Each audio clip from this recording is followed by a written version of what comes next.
clearly. All right, it is 6:30 on April 6th. There's a regular city council. Well, it's not a regular city council meeting. It is a regular city council meeting, but it's being brought to you in a very unusual fashion. And we will just have to adapt and move along as best we can. Just a few, before I call the meeting to order, just a few items. I'm going to try my best to get everyone's input on items. I will be more deliberate in asking for specific input from us. I will be asking for specific input from a person. If I feel Ross maybe should weigh in on it, I'm going to ask him to, and he can just refuse if he has nothing to add. I'm going to be asking for probably more voice votes than necessary, but I will record them as a vote taken as a group, but yet I will be asking individually. Okay, I will call the meeting to order, and let us, just from seating so you can stay close to your microphones, let us just recite the Pledge of Allegiance, please. I pledge allegiance to the flag, To the flag of the United of the States of United America States of America, and to the republic for to which the it republic, stands, one one nation, nation, under God, under God, indivisible, indivisible, with liberty and with justice liberty for all. and justice for all. Okay, sounds like everyone's done. Also, running the show tonight at the city office, I believe, is Amy Newsom, and she is working with both the devices that we're conducting the meeting on, and plus it's going on Facebook. So YouTube. we'll have to bear. I'm sorry, YouTube. So we'll have to bear with her. And Amy, if you need me to stop at any point or need a little pause, just let me know. Okay. All right. We'll have roll call. Councilmember Gilman. Here. Councilmember Omrine. Here. Councilmember Hattlestead. Here. Councilmember Morgan.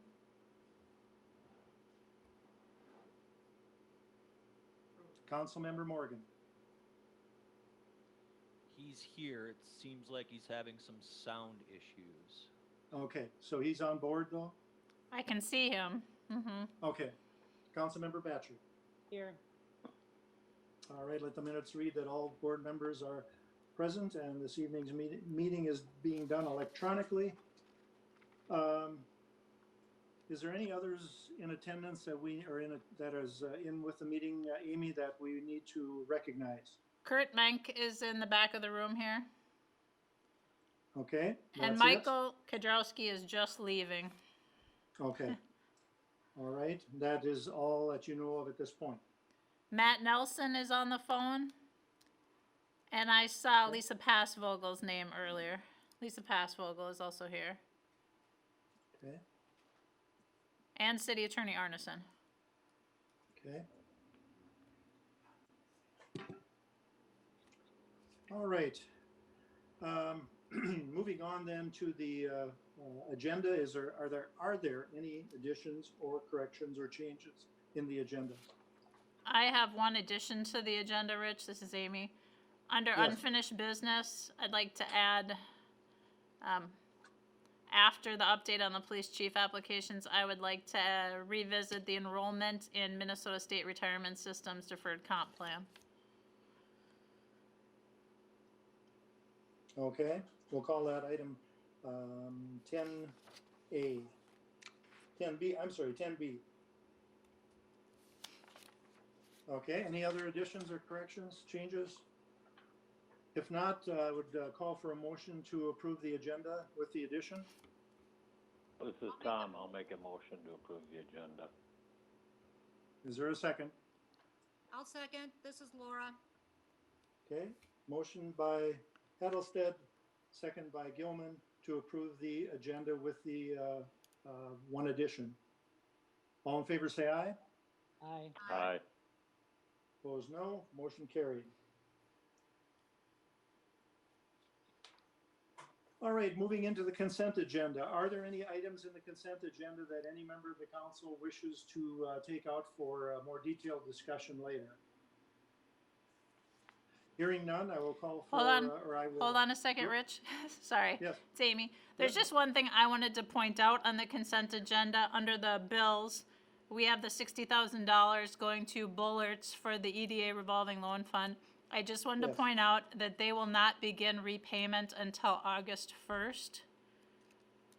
We had that match the Arlington Industries loan due to the Bullards not having any income at this time with COVID-19.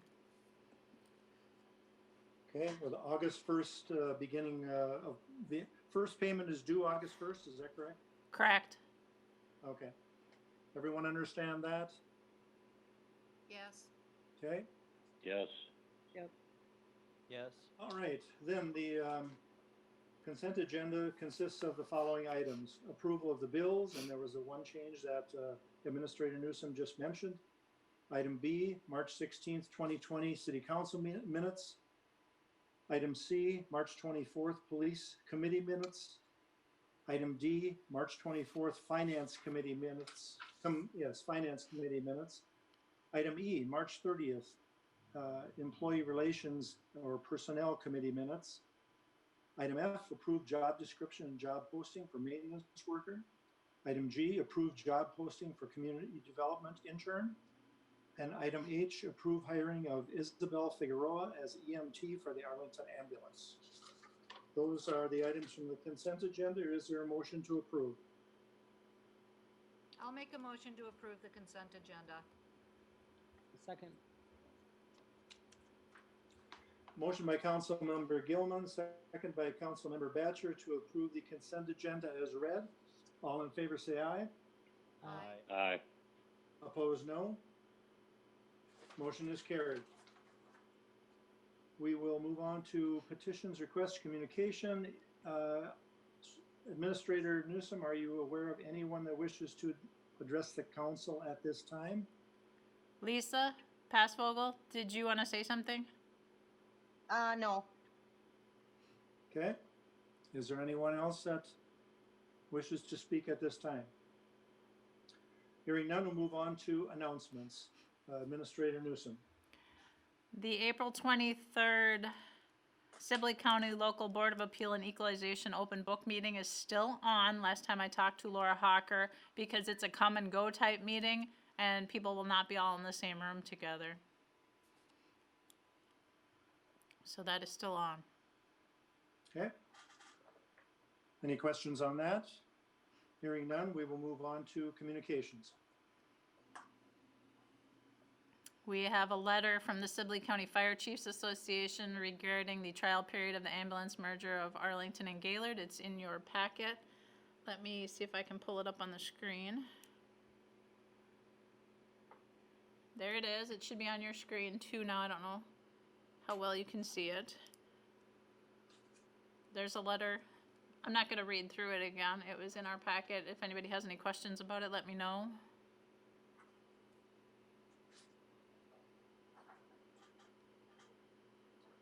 Otherwise, Rich, would you like me to just keep going through these? Yes. Well, is there any questions in regarding the letter from the Fire Chiefs Association? Hearing none, let's move on to next. Go ahead, Amy. This is, we receive this every year. It's, if you do not want your ditches sprayed, there's a form to fill out. We put it on our website too and let people know about it. I understand after talking to Lisa, this isn't something we normally return, but I just wanted to include it in the packet for you. And I believe that is for anyone that wants to harvest the hay from the ditches. They would refrain from spraying before that hay is cut. Correct. And that probably does affect the city in a small way, being we have some land bordering agriculture. Hey, I got sound now. Hey, there you go, Joe. Joe, is that you? Yeah, sorry about that, guys. Yeah, I could see you guys, but I couldn't hear anything. Yeah, we couldn't hear you either. But we can't see you though now. Well, I haven't turned the. Sorry, I haven't turned the video. There you There go. you are. Hey. I just logged out and came back in, and then it started working. So. Okay, if I knew what I was doing, I would try and get my phone to work on the video, but I'm afraid I'll lose everything and would hold up the meeting, so we'll just move forward. Okay, Amy, you can continue on. Next one is a letter from the High Island Creek Watershed District. We will be assessed on a parcel, which is our pond on the west side of town, just south of the newest housing development. It's also the one that's kind of kitty corner from what will be Siduri Hops's location.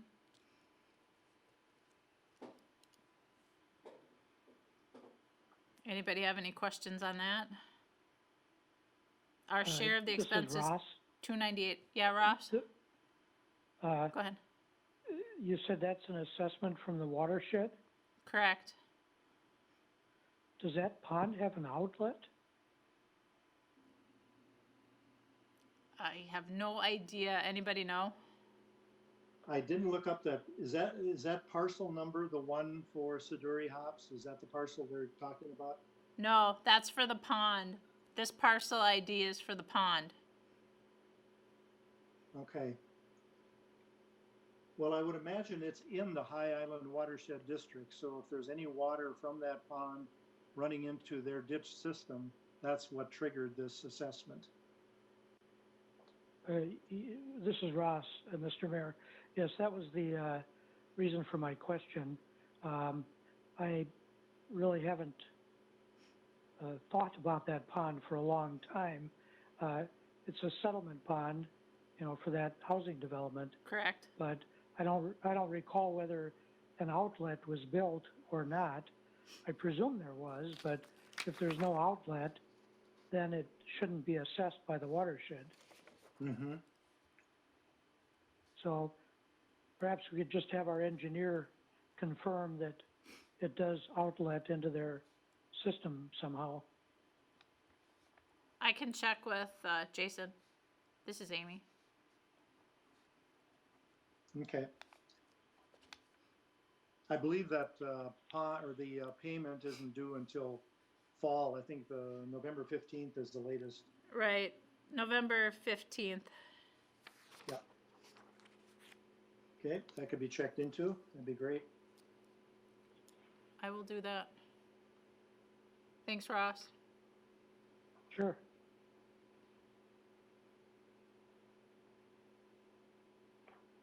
The next item is our March building report from Darren Haslip. Any questions on that?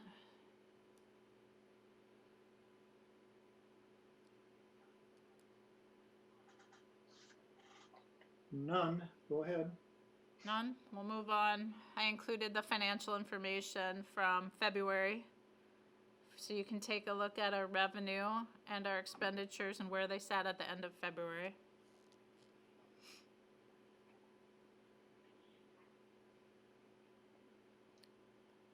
The letter from the Arbor Day Foundation is next. Rich, did you want to say anything about this letter? Well, yeah, this is something we concentrated on for as long as I've been mayor and many years before that. This is the 12th, 2019 was the 12th year that Arlington was designated as Tree City USA. I believe in order to get that designation, you have to observe Arbor Day. You have to, the mayor has to issue a proclamation, and you have to spend a certain number of dollars on per capita on tree restoration and tree maintenance. And again, this is the 12th one we've gotten, so we will try and keep that string going in 2020.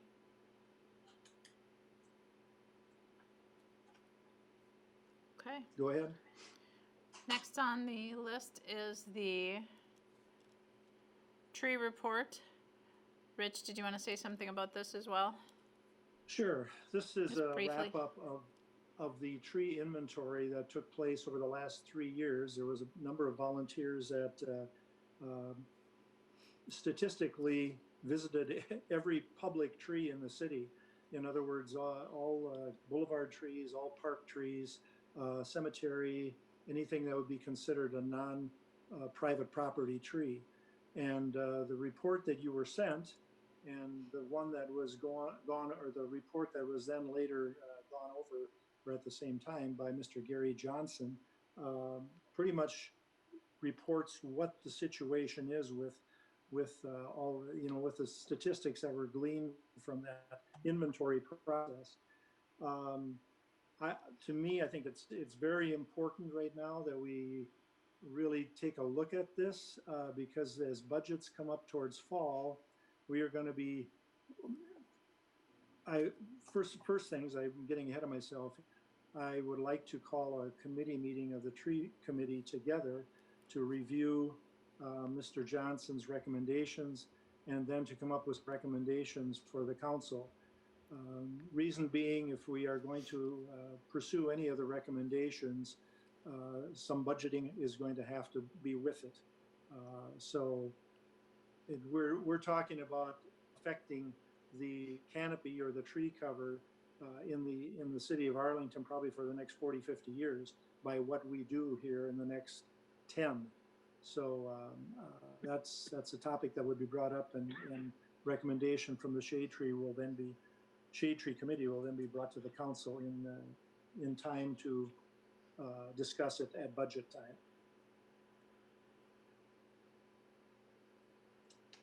Go ahead, Amy. I'm just scrolling through the rest of the report so everybody out there can see. And if there are any questions, feel free to contact myself. I'm sure the guy is just a wonderful communicator, Gary Johnson. So if you have some serious questions or concerns with him and his recommendations, I should say, feel free to, I think there's some contact information in there via email or phone or anything. So he would be glad to hear from any member of the council with concerns or questions about it. Okay, next I've included a copy of the Arlington Historical Society minutes.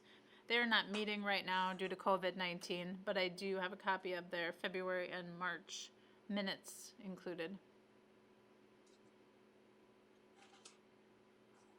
All right, any questions on the communications from the council members? Hearing none, we'll move into the reports. Two written reports tonight. First one is from Kirby Weckworth, Maintenance Supervisor. Amy? Please read through the notes from Kirby and let me know if you have any questions of Kirby. Kirby's not included in the meeting this evening. He has been moving lately, so he is not working. If you have any concerns about things Kirby is doing, I'd appreciate it if you would come to me and let me know as his supervisor. I would like to know if you have any issues instead of having all the council members go directly to Kirby. It looks to me like they've made a lot of headways on installation of streetlights, so that's a good thing to see. Yes, he's gotten quite a few done. He's been hard at that.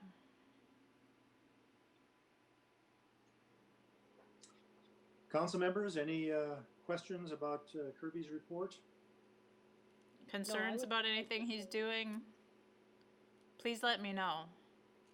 No, I would like to just say that, there's a chain of command, and yeah, reiterate what Amy said. If there's anything that we need Kirby to take care of or do, throw it through Amy. Yes. Please let me know if you have any concerns. Thanks, Michelle.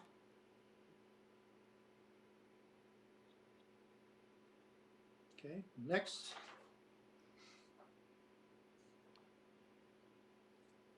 Next is an update from Michael Kudrowski, Planning and Zoning Administrator. He gave an update of things he has been working on. One thing he has down for discussion, prorating liquor licensing. This isn't something we're going to discuss this evening, but it's something he wanted to make you aware of that he would like to put on the next council agenda to discuss. With COVID-19, some of our liquor stores aren't even open right now, and other communities have been prorating for the period that those businesses are not open. So it's something he would like to discuss.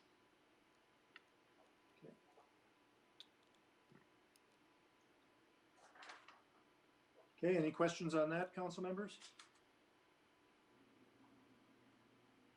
Hearing none, we'll move along to resolutions. Resolution 20-2020, resolution accepting a resignation and declaring a vacancy. Administrator Newsom. This is Resolution 20-2020. This is accepting a resignation for Councilmember Hattlestead and declaring a vacancy. This is just for the resolution, so Mayor, you'll have to do a roll call. Yes, yes, I will. All right, is there someone wish to introduce the resolution?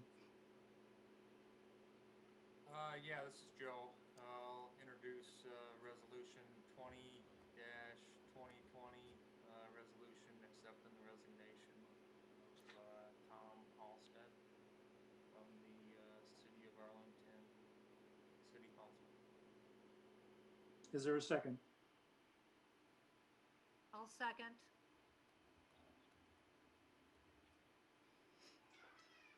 Resolution 20-2020, introduced by Councilmember Morgan, second by Councilmember Gilman, and that is a resolution accepting a letter of or resignation, I should say, and declaring a vacancy, and that resignation is for Councilmember Tom Hattlestead, and that resignation takes effect on June 30th, 2020. Any questions? If not, we'll vote by roll call. Councilmember Gilman. Yes. Councilmember Omrine. Yes. Member Hattlestead. Ross, do I vote on this? You certainly could abstain. Well, yeah, this is Ross. That's an interesting question, but I don't see any conflict of interest. And in fact, I guess if you vote on it, you would be just reinforcing your resignation. I don't see any reason why you can't, but you can certainly also abstain if it just feels better. So. I can vote yes. It feels Okay. Okay.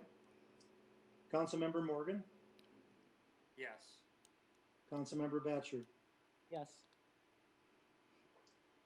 Okay, with 5 yes votes and no votes against, the resolution will stand as approved.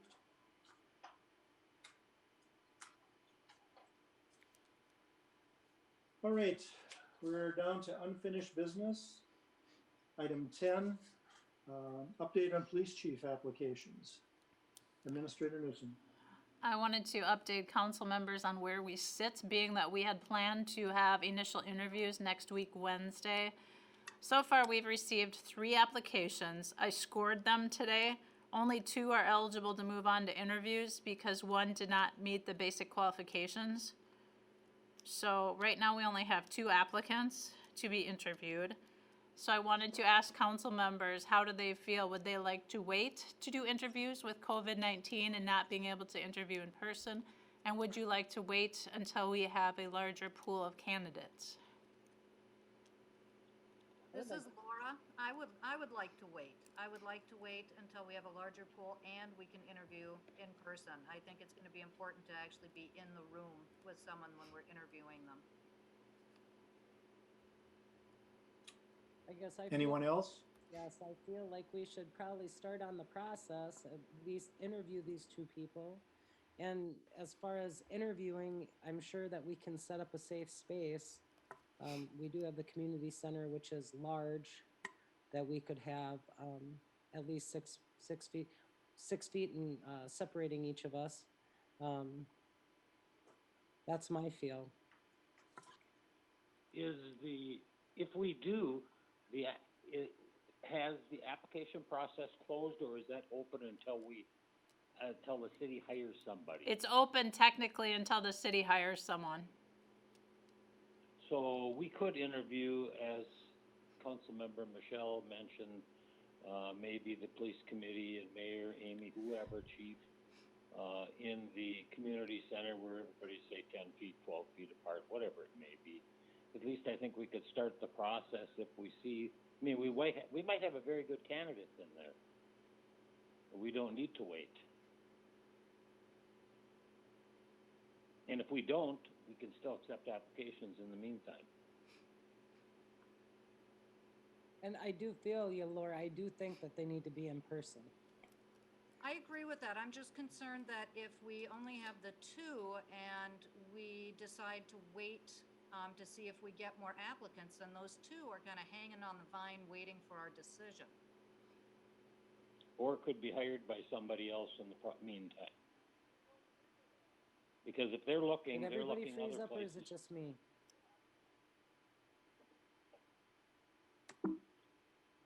I missed that, Michelle. What'd you say? Councilman Anybody Batcher, do we there? have? Michelle, are you there? I think we lost She might her. have got cut off. She should ring back in. I think we Yeah. lost her temporarily. Okay. Other council members, you're Councilmember Morgan, Councilmember Omrine. This is Joe.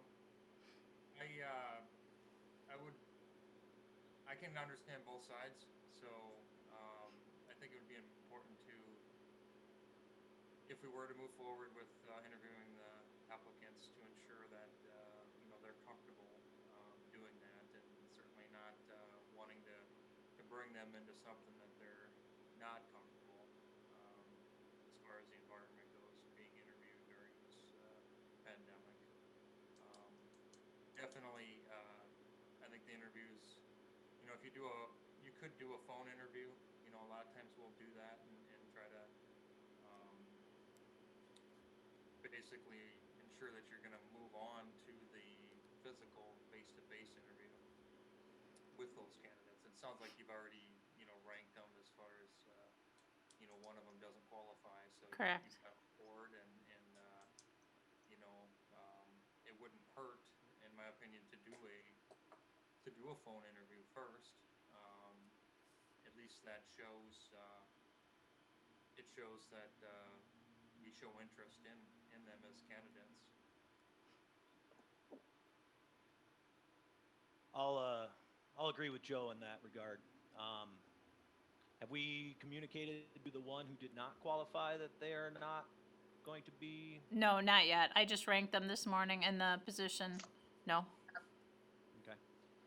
I would agree with Joe in the sense of at least getting some conversation to the two qualified applicants would probably be our best choice right now. I'm also fine with it just being a telephone conversation initially, but I agree with Laura and Michelle that when it starts to progress down the hiring process, we want to see them in person. We want to have, in-face conversation and see what their disposition is when they're asked the pertinent questions to fill the position. So I think initially, in order to not leave them hanging, we should probably at least call and have some type of baseline questioning that can give us a better gauge as to just how qualified these two candidates are to continue forward. Okay. Councilmember Batcher, are you back? Yeah, I got Okay. bumped off here, so I'm on my phone now. I don't know if you can see me or not, so, No. okay. I can't, but I can't see anybody else either, so. All right. I'm trying to rejoin with my computer, but we'll see how that happens. See what happens. I don't know if we need a motion on this. I think it's just more of a consensus as to how City Administrator Newsom should move ahead or not move ahead. Correct. Direction for me, please. So I I'd like to, think what everybody, go ahead. I missed a lot, I'm sorry. What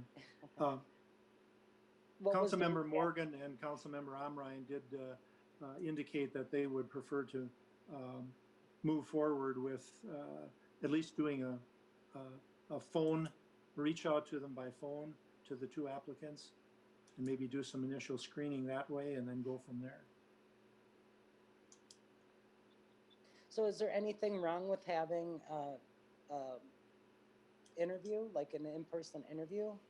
I think that would come if the contact is made by phone and it still looks like, one or both would be interview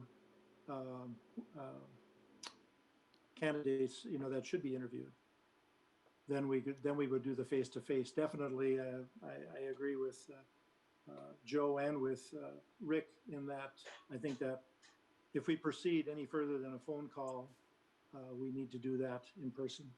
So can I just summarize? The first round of interviews would be by phone, and then finalists would be, when we get to the point of having finalists, those would be in person in front of the whole council, correct? Oh, I see. I have no idea. I must have missed a lot. I was under the impression that we were having in-person interviews for first and second, or not?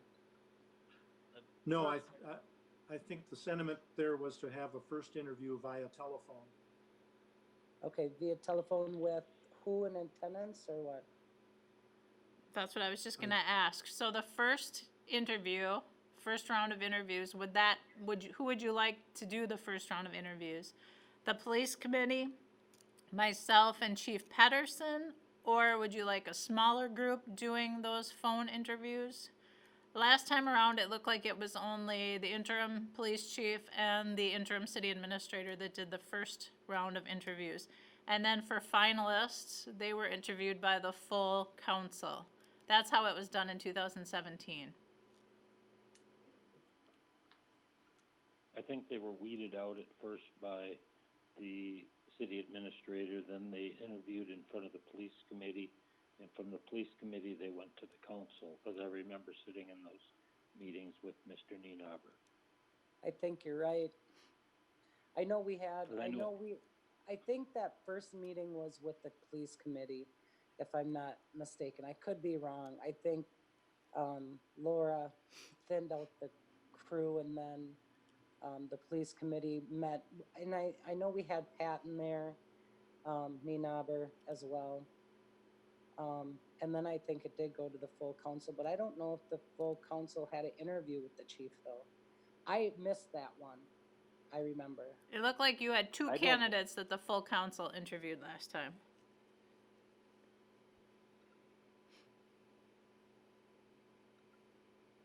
Say this is Joe. Just wondering, for a phone interview, in my perspective, you're trying to see if that person fits for the community, the culture, what we have going on in Arlington. So maybe between Amy and Chief Pedersen, to kind of get an insight on the two individuals on the phone, and then the physical, they make it past that step, and maybe this is different than normal because of the COVID-19, but if they make it past that step, then you bring them into the police committee, and then of course Amy and Chief Pedersen, and whoever else you may see fit after that point. Well, with only having two applicants right now, and the third one, or three applicants, two only making it through. I mean, I could see if we had 10 to kind of whittle it down. But I almost feel like these two would get an interview.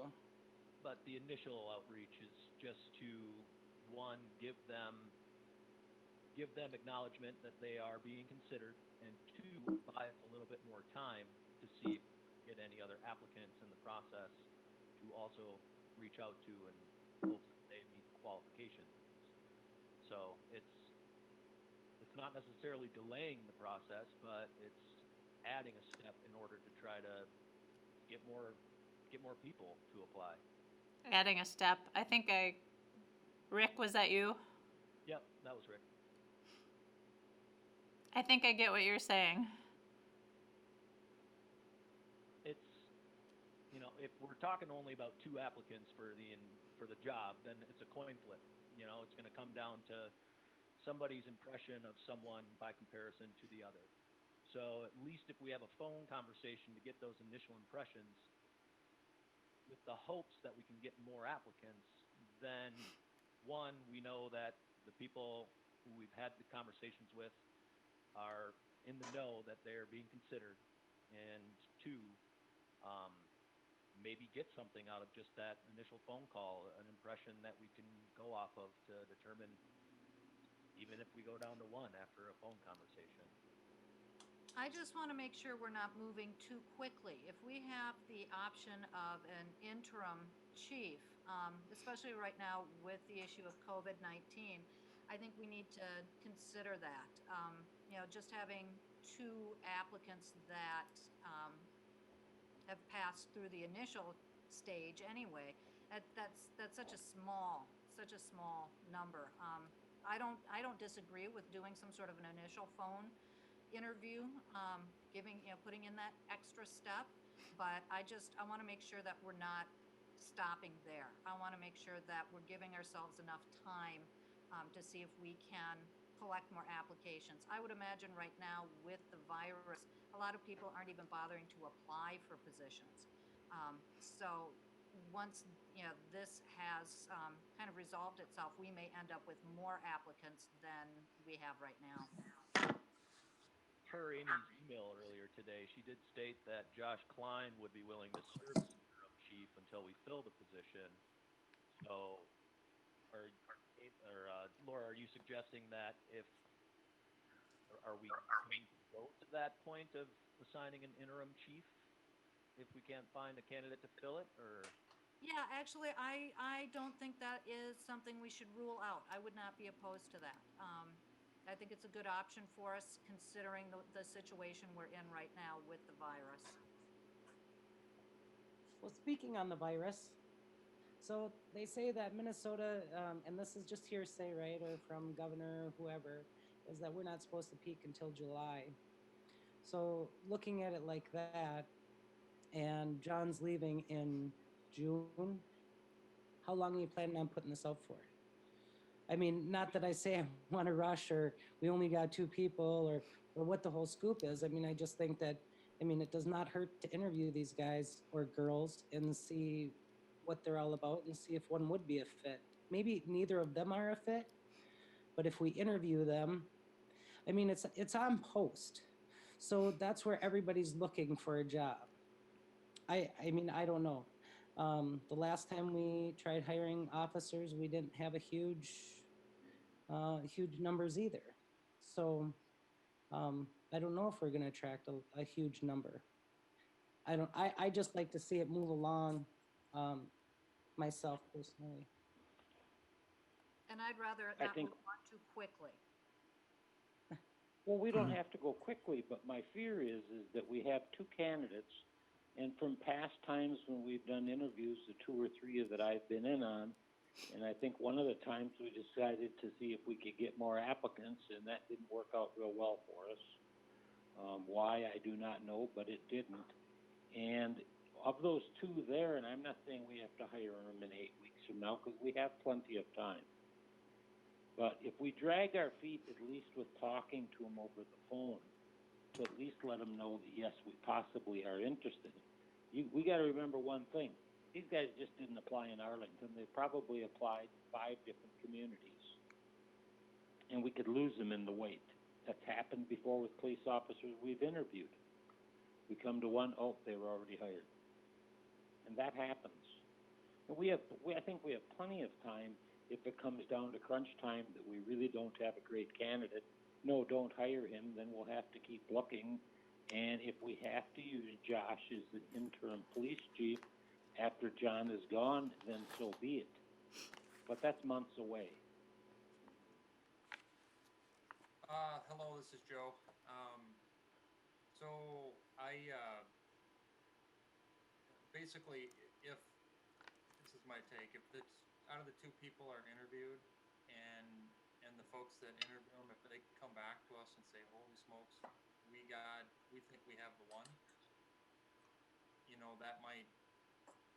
that would probably prompt the next level, even without other candidates. I agree with Laura that we've got to get it right. So we need to hire the right person. If that means 6 months, if it means 9 months. I've personally hired the wrong person before, and it's not a fun process to deal with. So even though John's leaving, that's set in stone. We have an intern that could step in, and if these two applicants aren't the correct person, then we wait. If they happen to be, then, you know, if one of them is and it's everything we're looking for, then, you know, I would say move them along. But by no means, my take on interviewing the two people, does that mean that, you know, I'm ready to settle for something? I would interview them. If they work out, they work out. If they don't, then we wait for the right person for the community. I think you hit the nail on the head there when you said we're not going to settle. I'm not going to settle either. I want the best person for the job. And if either of the two don't fit that bill, then they don't fit that bill and we keep on looking. For sure. It's a huge, that job is, there's high stakes there. So we want to get the right person in. And in the meantime, this is Mayor Nagel, in the meantime, we continue our advertising for the position because, you know, until it's filled. I'd agree. We can keep advertising, and we, like, as Joe said, we can interview these two, and we could have the diamond in the rough there right now. We don't know. If we do, well, then we deal with that at that time. Typically, I know in the 2 or 3 police candidate interviews that we did, I think every time if we had 5 candidates come in, at the end, almost everyone agreed, and Michelle, you would remember this, on who the best one was. Oh, we had standouts. Yeah, it was so easy to pick, say, okay, are there any of them here we want? Everybody would almost agree on the same candidate. Oh, so yeah. We knew right then and there we had him. Then that's why I say that I think, you know, and as Joe said too, we need to, at a minimum, interview them, whether it's just Amy or Amy and the chief, whoever it may be, because that person that we're looking for could be there. If we drag our feet too much, and I'm not saying we have to hire the guy whenever. I mean, we have John around for quite a while yet. But if we have a good candidate there, we don't want to lose them. Well, by that token, Amy, of the 2 that qualify, is there one that jumps off the paper at you? Well, I think that's something for in the committee where whoever's going to interview to kind of decide, you know, everybody, there's people who look great on paper and you meet them and you're like, it's just not a fit for us, you know? I'd agree, Michelle. I think that's why I mean, we've had great resumes, great, wonderful resumes. And you meet the person and it's not a fit, right? And especially in that position, it's got to be that fit. It's got to be that personable personality that they grab you. I don't know. Tom explained it. You just kind of know. Yeah, in any interview I've been in, you knew who you wanted, and the whole room knew who the city of Arlington wanted, regardless of what. Like you said, you could have some people don't interview well, some do, but if they interview, I don't know, it was just a matter of, yeah, that's the one we want. I guess so I hate, go ahead. I was going to change the subject. Well, not change the subject, but change the area here. Just, I would like to see maybe the committee have the first, and maybe Amy, and if Pat Nienaber or somebody else would like to join in that little committee meeting to have first interviews, administrator, mayor, and etc. Keep it kind of small. And then the second interview, I would like to see the whole council be a part of that. Because the chief is I think the whole council should be on board with. It shouldn't come from a committee. Yeah, this is Mayor Nagel. I really don't feel I need to be in on that first one, but I sort of think that maybe Chief Pedersen should be. He knows what he's got going here. We want him to continue what he's got going here. So I think he may be probably in a little better position to do it than Sheriff Nienaber. But either one would be fine. But I guess I'd prefer to see Chief Pedersen be involved. Didn't I mention? I would agree with you, Mayor, 100%, because if we want what we have now to continue, John would know the questions, and, you know, we can sit there and be interviewed. John can pick, or an experienced officer can pick more out than we can, especially if they're situational questions. They sound right to us, but that doesn't mean they are the correct answer. And Yeah, I'm not absolutely. sure why we go away from the chief when we've, I think, been happy with his performance and how he's trained our officers. Yes, Yeah, I agree. So I would think maybe we would want someone somewhat along his thought lines. agreed. Administrator Newsom, are you comfortable with what directions council wants, or do you want a motion? Do you So want this? let me just summarize, just because I couldn't hear everyone all the time, and you'd tell me if I didn't hear something. The consensus I'm getting is that the chief and I will do phone interviews on April 15th with whoever, we have 2 right now. Maybe by the end of this week, we'll have 3 or 4. Chief Pedersen and I will do those interviews on the 15th. And then it comes to the police committee, or then they're interviewed by the full council. I guess that I'd leave that up to your discretion, Administrator Newsom. Okay. If you feel that one or both of the candidates are definitely outstanding, and one more interview may be the interview that would make the decision, then probably the whole council should be Okay. involved. If you feel that it should have another screening, but just a few more people, then I think the committee would do a fine job at doing that. Okay. Attorney Arneson, Kurt Menk asked me if we interview those 2, are they considered finalists and their names can be released? I think that's what the law says, yes. Although, maybe ask him to wait and I can confirm that. I'll look that up tomorrow. Okay, But he's listening. My understanding is they're considered confidential until they're interviewed. But let me confirm that. Okay. Did Kurt hear that? Yes, Kurt heard that. Okay. And I'll get back to him tomorrow on that for sure, tomorrow morning. Okay. I have one more question. Would you like to keep it on the agenda, though, of a possible interim chief with Josh Klein? Yes. Say this is Joe. After hearing that, not the interim part, but before that, as far as I can't hear. can you hear me? Can you talk a little louder, Joe? When you talked about the finalist part, that that sort of, I don't know if you want to call it, changed it for me, but you know, if we Yeah.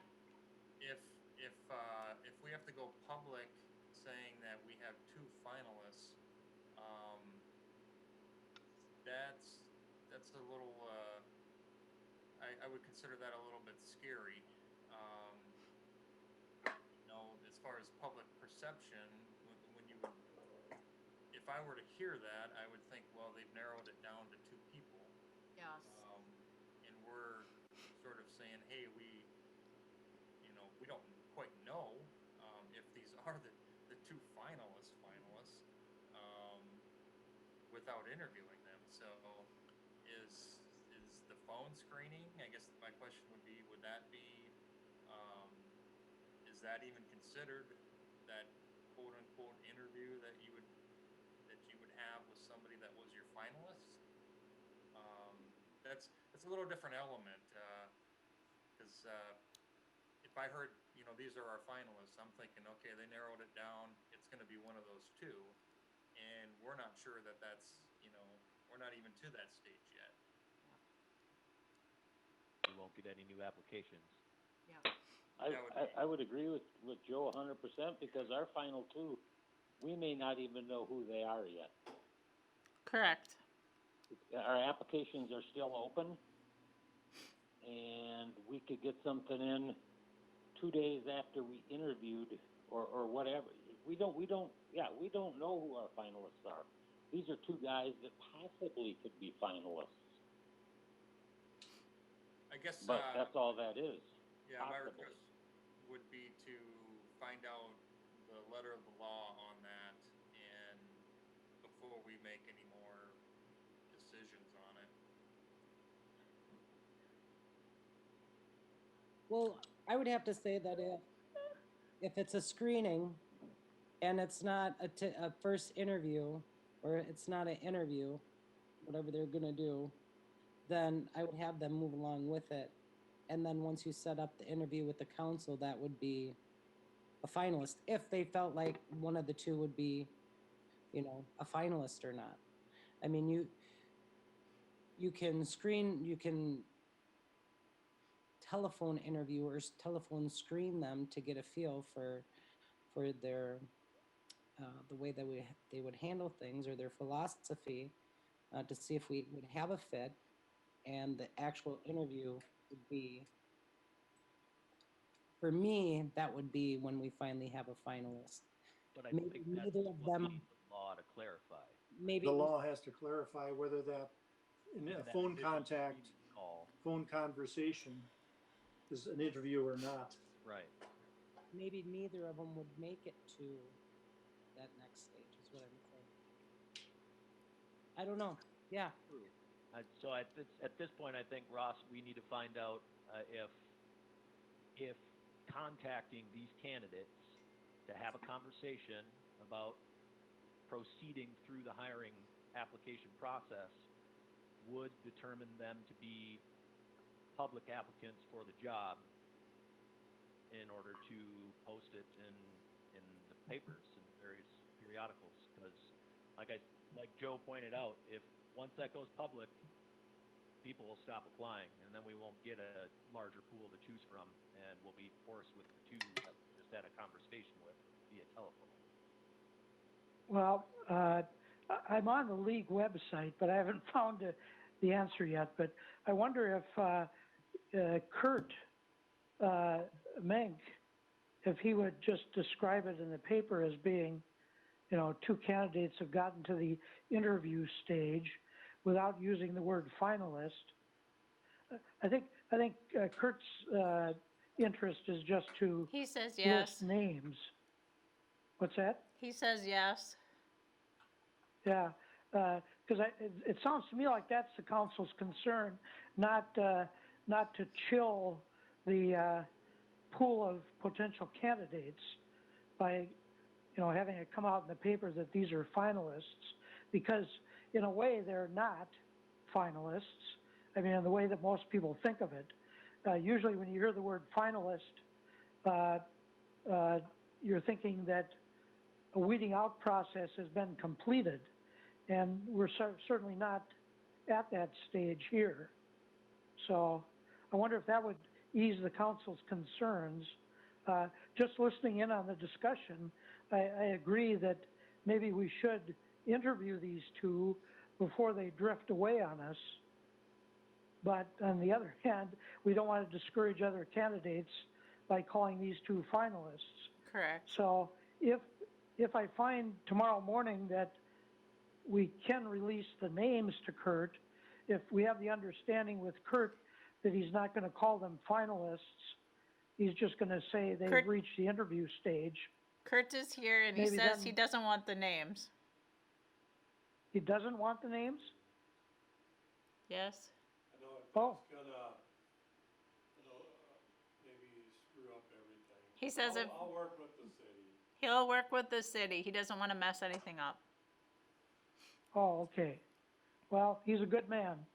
Agreed. Thank you, Kurt. Okay, City Administrator Newsom, are we comfortable with that? Yes. So keep the possibility of an interim chief, though. Yes, I would say we've got that opportunity close by to latch on to somebody to fill that spot. I don't know why we'd not take advantage of if the need arises. Is council in agreement? Yes. I would agree. Agreed. Okay. Yes.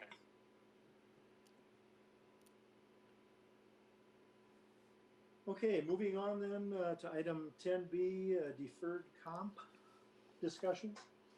I wanted to bring this up again because when we had the personnel committee meeting the other week and we took a look at the personnel policy that hasn't been updated for a while, I did realize that there was language in there about deferred comp already, even though employees don't have the option to put their money into this. And I did check on the HSA. You can't put that money into a retirement account. You can pull it out, but then you're gonna pay taxes on it. And you can only put about 3,700 into that, where you can put a much larger number, around 18,000, into the deferred comp. And Joe had asked the question about, do you pick or do they pick for you? Either one. You have the choice of being the hands-off investor, where they're choosing for you, or the hands-on investor, where you're picking your investments. And the city does not have to contribute towards this. It's not a matching like para. But I'd like to know, because I'm working on the personnel policy, since it's already in the personnel policy, but Administrator Melvin did not follow through with it. Either tell me what are your wishes? Do you want me to take it out of the personnel policy and forget about it? Or move forward and allow employees to put their money into this? My understanding this is Mayor Nagel, my understanding is if you have employees asking about a deferred comp plan, you have to offer one. You Okay. cannot deny them that. So do we have If employees? it's not gonna cost the city any money, why wouldn't we if that's what they want? Do we have employees asking? I believe there was employees asking, is that not right? There was Administrator one Newsom? employee that asked me about it, correct? Okay. Doesn't the state of Minnesota have a deferred comp plan that they sponsor, so to speak? This is the Minnesota Deferred Comp Plan. Okay, okay, all right. Correct. This is Joe. I think I think it would be great to have people, proactive people, and those just wanting to start putting some away for retirement should have that choice to do so. And if we have it for them easily taken out of their check, they're more likely to do so than Yes. go online and set up their own account and go through all that hassle for it. So I think it's a plus for hiring and retaining employees, and we should promote it. I agree. Agree. So I have your blessing to go forward and fill out the paperwork for this? It certainly sounds that way. Okay, And it would not necessitate any further changes in the policy manual then? correct, because it's already Okay. in the policy. Okay.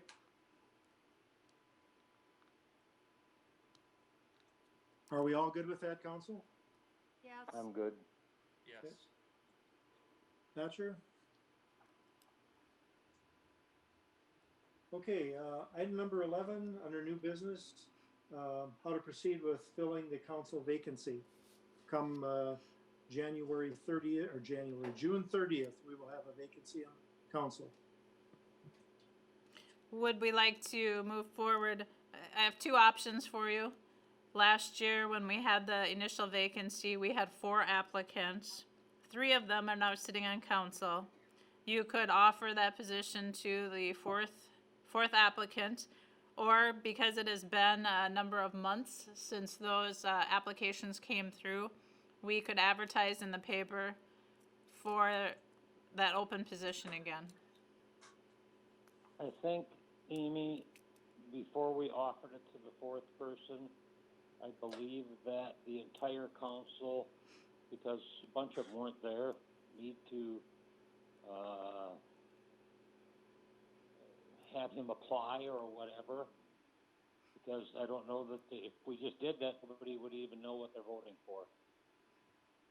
I agree with Tom, and I think, since this entire council is about to roll over almost in its entirety, it's important to open it up for more applications. It's been some time since the last round of applications, and Correct. I think it's important that we have a larger pool from which to select. Or at least people have the opportunity to apply if they want to. This is Joe. I agree with that. A question, the normal process, so that would be, it would be voted on, I assume, by the people. And with that being basically July, it's not really, I'm assuming that it's November would be the, No, it would be voted on by the council, Joe. it's No, not, he's talking the about the residents. election, I'm sure. You're talking about elected officials. I'm talking election, yeah, so because his is so far out, Oh, I see. in July, basically it's July 1st because it's June 30th. There's not that many months between when the electoral voting would be. So my question would be, is there a concern with going without that one person for that time to wait? Or Mr. Mayor, Yes. this is Ross. Just to insert for Joe's benefit, we're a charter city, and our city charter says the council will appoint to fill vacancies. The appointee then fills out the term of the resigned member. So I think, that is what our charter says. Statutory cities are different. With statutory cities, under state law, depending on how much term is left, in some cases it's mandatory that the position remain open until the next public election. And so that's what you see in a lot of cities. But since we're a charter city, we go by our charter provision. This is Joe again. So then I would, because of the time span, I would say that we need to post it and interview, basically kind of start from scratch. Maybe that person still wants to be part of that,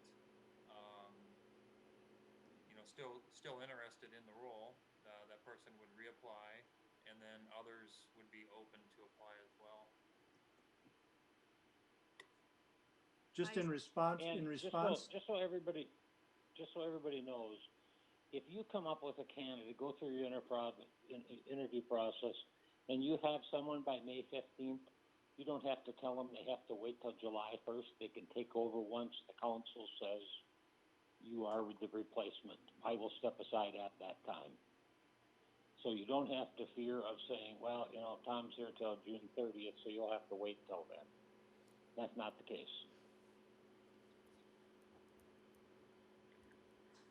This is Ross.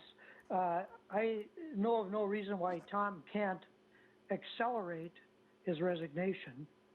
I think he would have to resubmit a new resignation, shortening the time. But I don't know any reason why he couldn't do that to accommodate the seating of a new member as he's just offered. What I read on the League of Minnesota Cities pages today, Ross, is exactly what you said. I could do that. I had that option to do that, change that, whatever, till the end date that I listed. Sure. June 30th. So yeah, according to the way I read it, yes, if the city had a candidate May 10th, I would just rewrite a resignation for May 10th. Then that person could step in immediately, not have to sit and wait. And, maybe we'll get some more people that'll apply. I know Tom's term is up at the end of the year anyhow, so honestly, we're just looking for 6-7 months of service rather than, finishing out a term that potentially could have been 2.5 years long. So I say we post it and move. Okay, is anyone opposed to posting for that position to see who's out there that might be interested?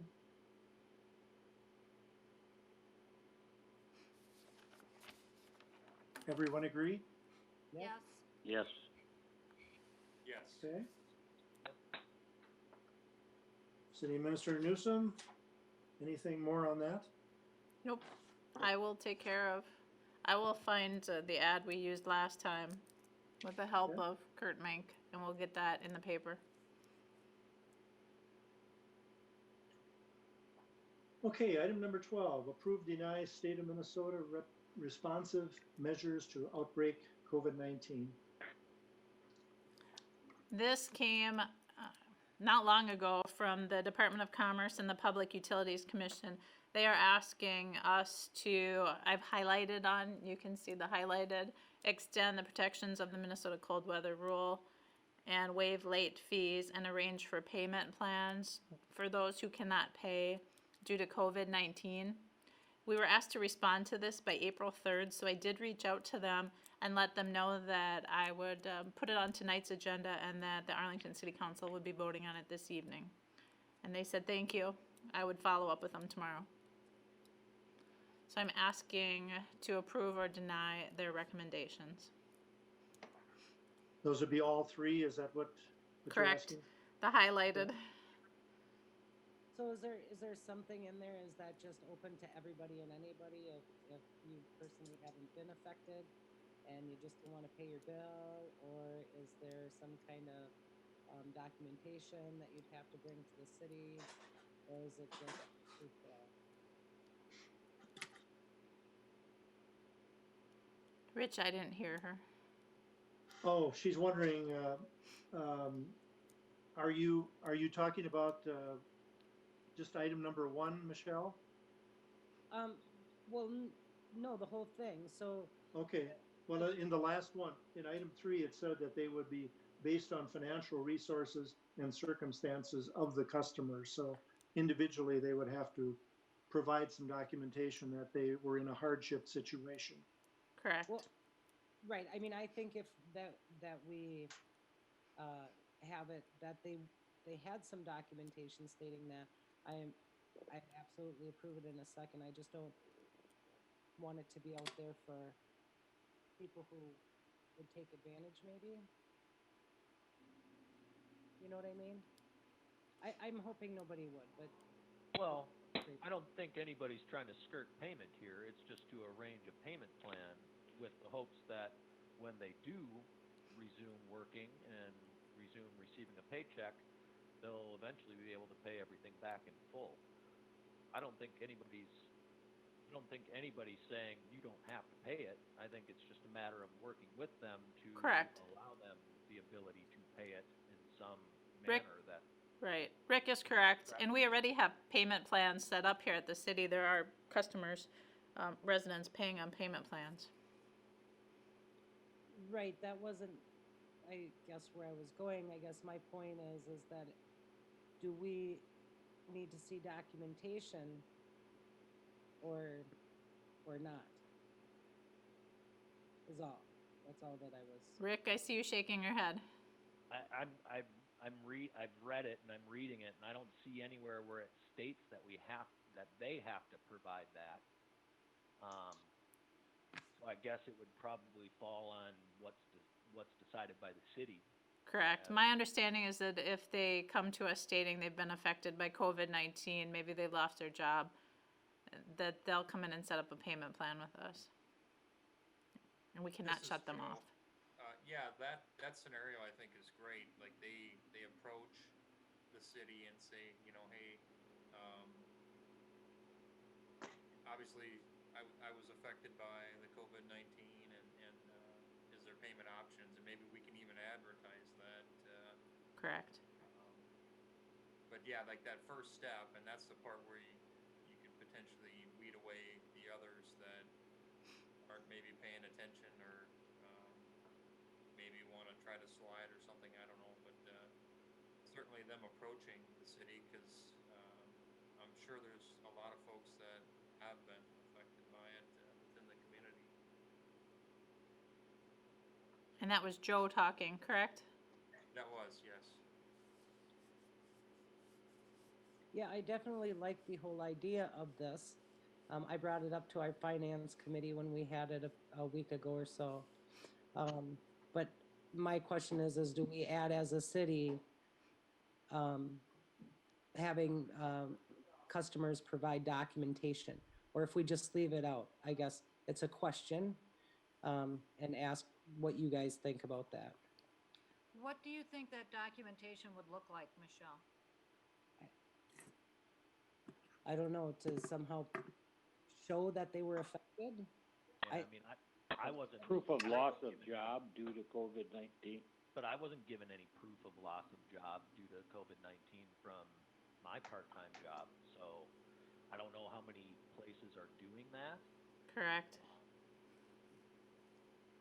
And I agree with Rick. This is not forgiveness. This is just setting up a payment plan. They're still expected to pay at some point in time. So it's not like we're giving them a freebie on this thing.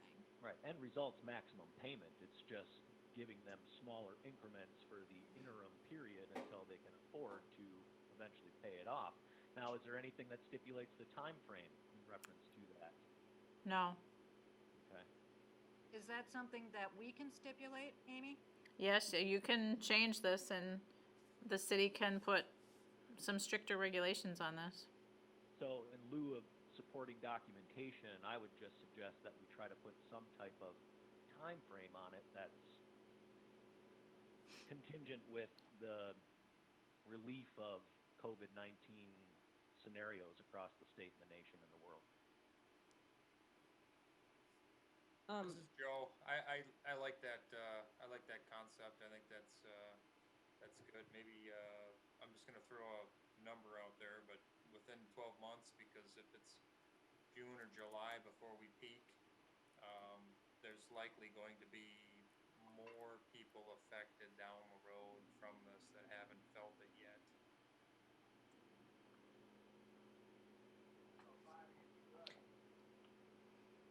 Is there anything with our payment plans that, I know in the past, we have, lost out on, and people left and walked out, of their utility bills? And I would just like to protect the city of Arlington. So is there a way, as far as our renters are concerned, if it's a homeowner, we can assess the property. If it's a renter, we can't assess the property. Can't you go So- after the landowner though, Attorney Arneson, Uh, or the property owner? Possibly.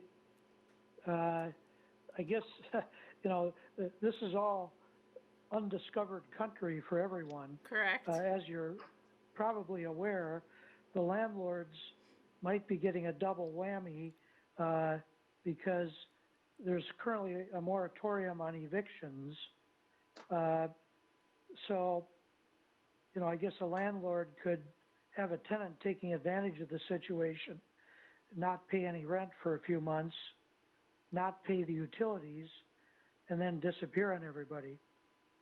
And so I guess I'm just wondering,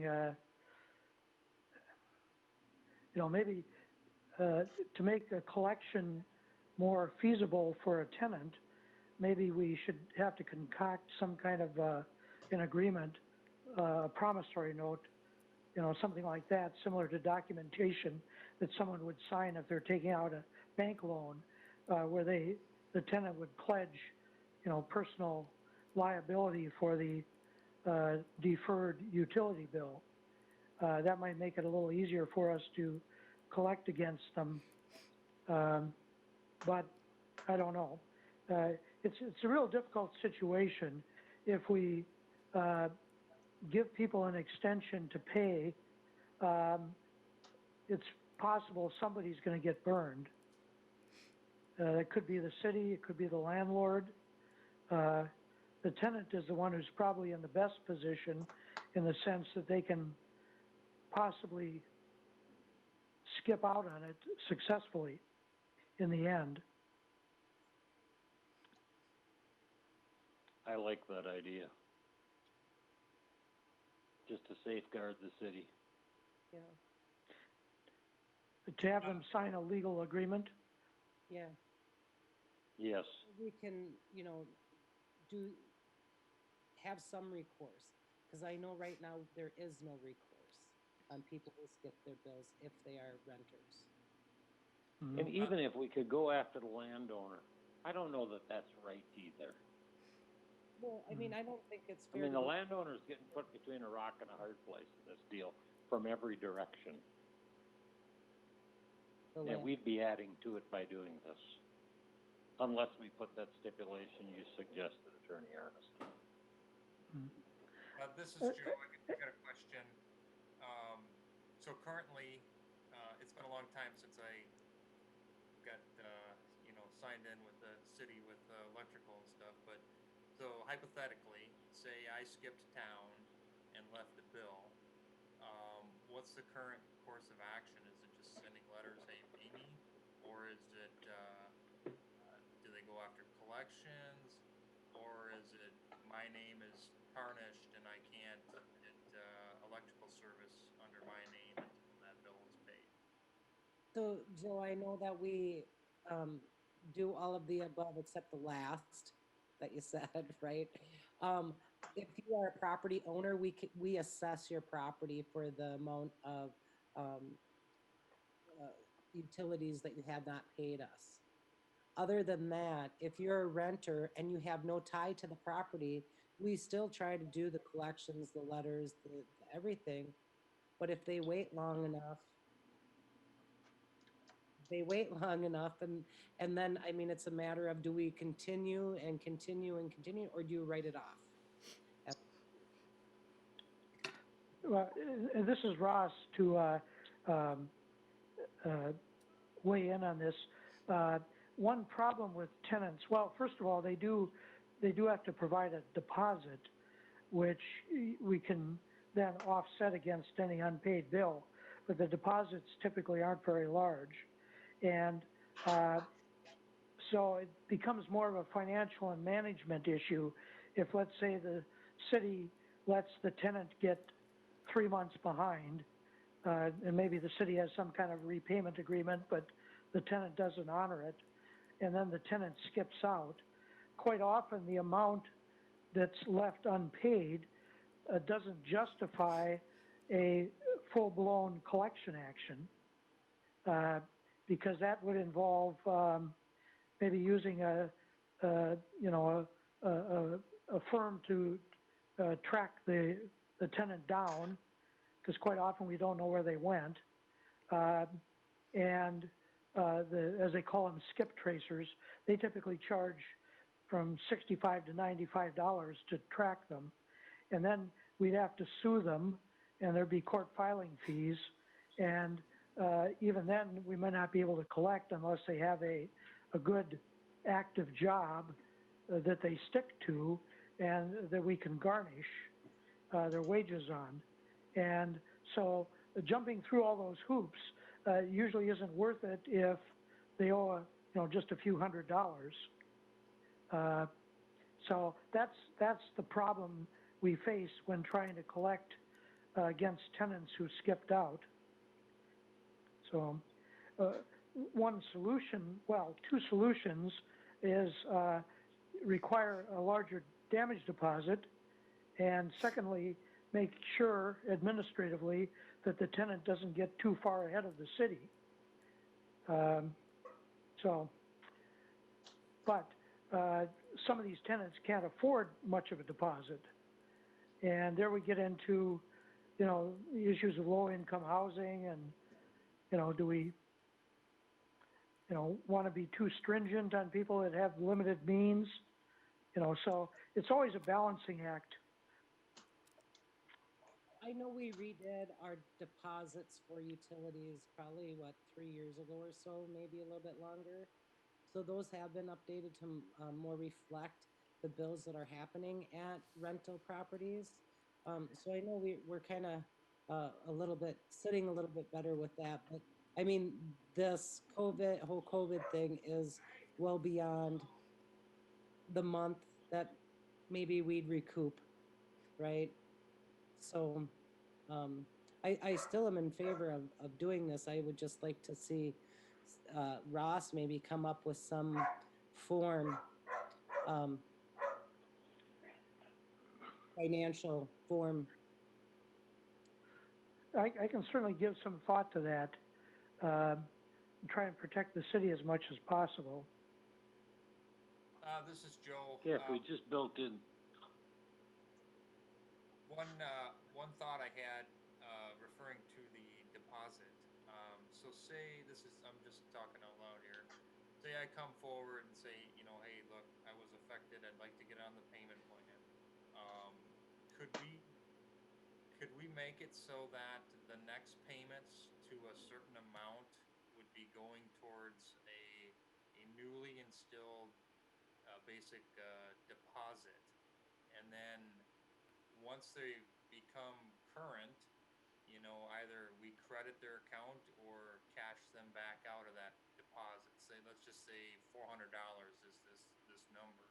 So as they start making payments, that payment would go towards covering the deposit for this special agreement. This is Ross. Joe, I think that's a real hot idea. I don't know any legal reason why we couldn't do that.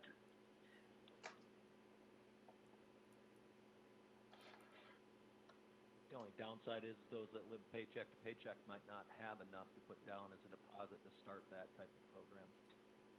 that's just what I was gonna mention, Rick, I agree. For 95% of the people that works, but for the 5% we're probably talking about, that situation doesn't help, that doesn't work. And we're already, a month into this where people are already depleted to a certain extent? Yeah, so This is Ross. Go ahead, yeah, Joe. So let's just say, a month down the road, they can afford $50, and then the following month they're able to come up with $75. It's if you extend it out for a year's time, um, you're going to start getting some back, and then hopefully they've either gone back to work or landed something different.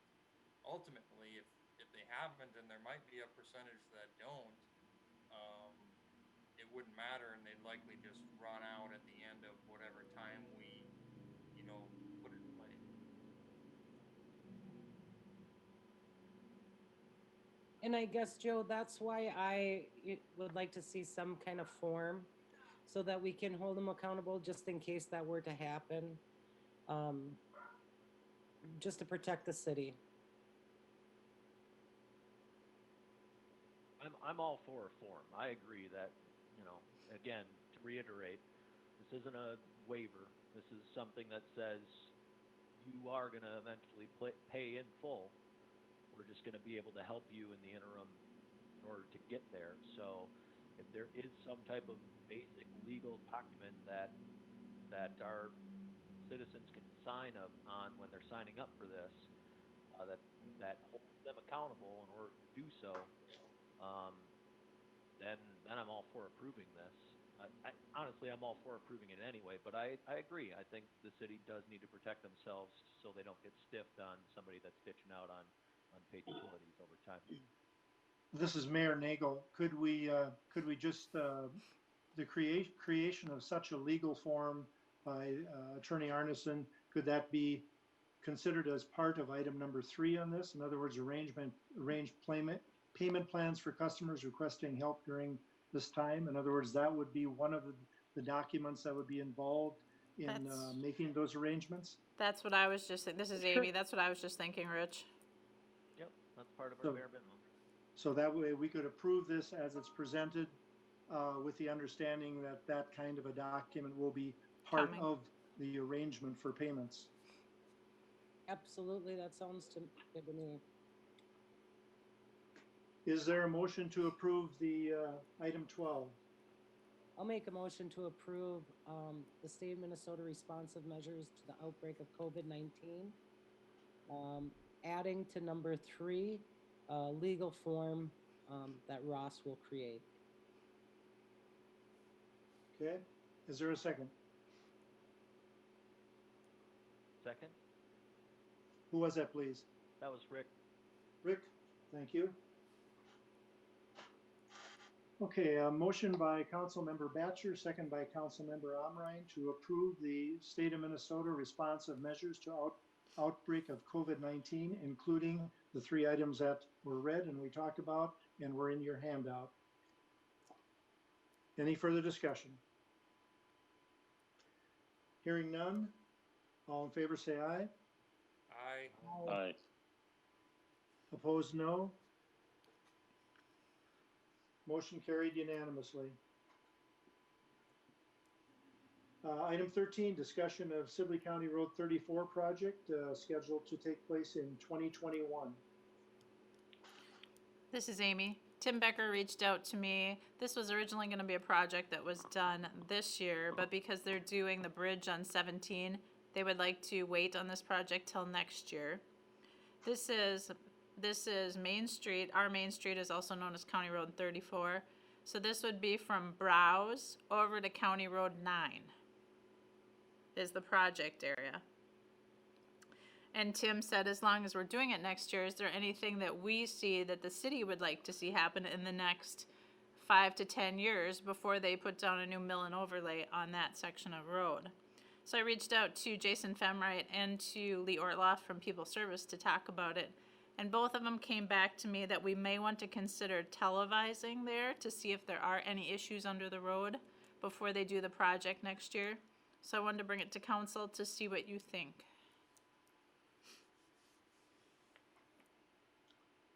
Any idea what the televising costs?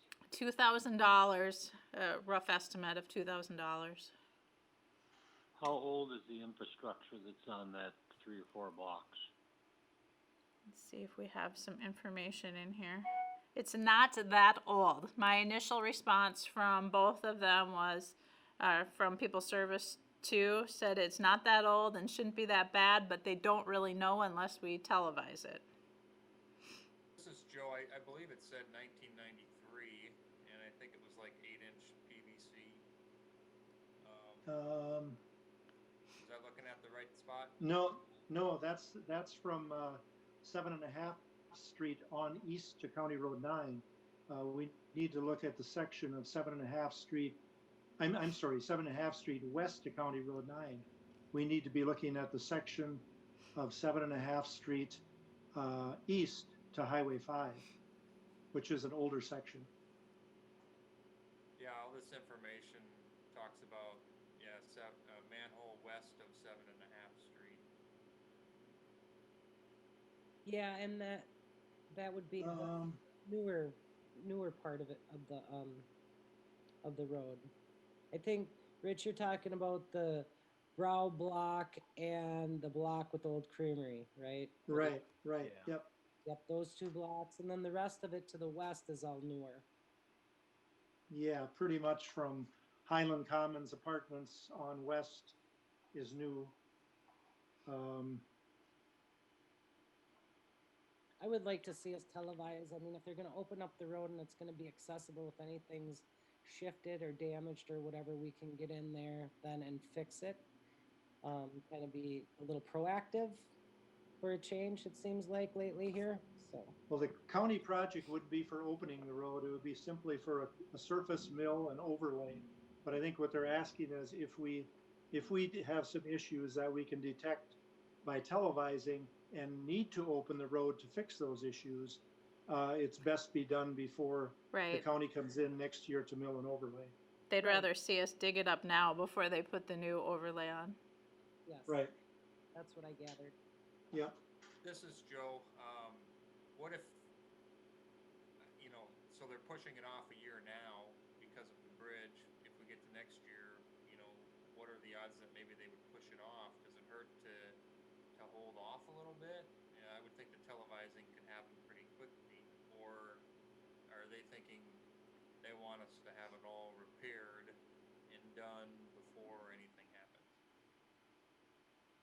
I think that they probably are looking at us having, if we're gonna televise, to have the televising done and have any needed repairs done before they move in to do their part. Yeah, that would be my understanding. So it sounds like we need a bid then. We I need think so. 2 bids. We'd have to put it out for bids. Yeah. Yeah. Yep. We have money in the budget.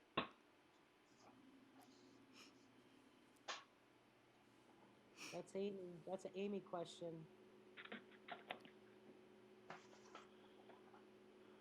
What's an Amy question? Do we have money Is in the there budget money for the in- televising? For the televising, $2,000 in the budget. No, we do not have money in the budget for that. We could try to find something in the storm sewer from the people service budget. We did not plan for this, no. What about the money that we had in the budget for the community center sink? Is that something that could be pushed this direction? I thought we had mentioned about using that for something else. I can't remember what. A recent request. But I can't recall. Amy, do you remember? I'm trying to think what we talked about using that money for. Was it like doing something different with the office? No. No, it was not. It was not, no. Oh, how about did we have some street repair up here on Main Street? Some, we took bids on it just recently. There was some shut-offs, I believe. Valve replacement. Two shelves, I think we had 2 of them we had to replace. Yeah. didn't we? Yes, The valve replacement. yep. That was about the same amount that we had budgeted for the sink.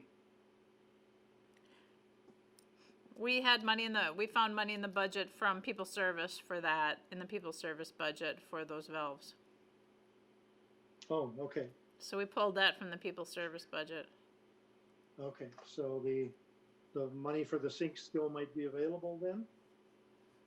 Possibly. If it's something we want to, just because we get bids, we can take a look at the budget and see if we could find money to pay for it. Even if we get bids, we don't have to move forward with them. I also had another thought. We had originally talked about televising out by that pond by Lynch, where there were some repairs done. Yes. Is that something we'd like to do all at the same time? I don't know, I'm just kind of talking out loud. Is that something that, would we get a better price if we televise that and this at the same time? I would say that would make sense. We'd probably get a better price. It's just something to look into. We don't have to make a decision on this tonight. I mean, let me talk to Jason and People Service and see if we can find money. Let's see if we can find some money in the budget and get a rough idea of what it will cost to do both. Probably have the bid separated out into project 1, project 2, so that if we decide to go with just one, we know what it's going to be, or at least we have a point of reference for discussion. Yeah, that makes sense.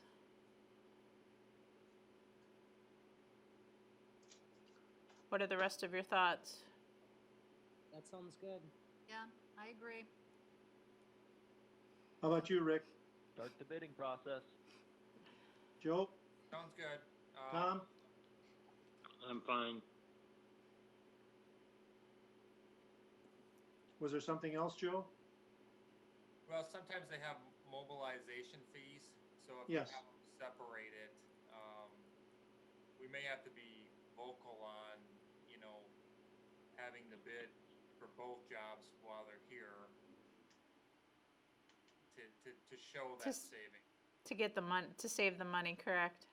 Yeah, because if it costs them, $400 to get here, and they're passing that on to us because we combine it when you separate it, it may raise the price on both units. Oh, sure. Yeah, understood.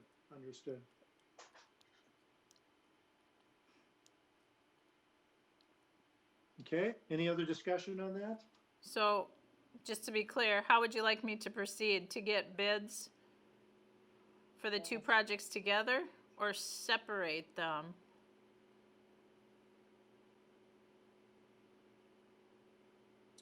You could ask the question, if it'll impact the price if they do them both, at once or separate, and then maybe they could bid it both ways.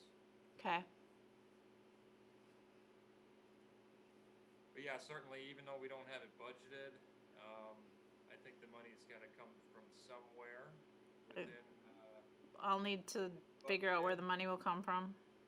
yeah, and if it's, cause, I mean, if we had to tear the road up after it's being done, then we have to try to patch the road, and the patch is never gonna be as good as, when they lay it down new. I don't think that would go over real well with either the county or the residents either to move in after this county has put a nice overlay on, and then we would find a defect and have to dig it back up again. Correct. That would not look real well. Okay, any other discussion on that item? Otherwise, I think City Administrator Newsom has a pretty good handle on what to do on that one. Correct. Okay, move on to miscellaneous, and this basically asking for committee reports from each of you since our last council meeting, which time, and I'm guessing there probably isn't any that weren't covered by some of the minutes that we approved tonight and some of the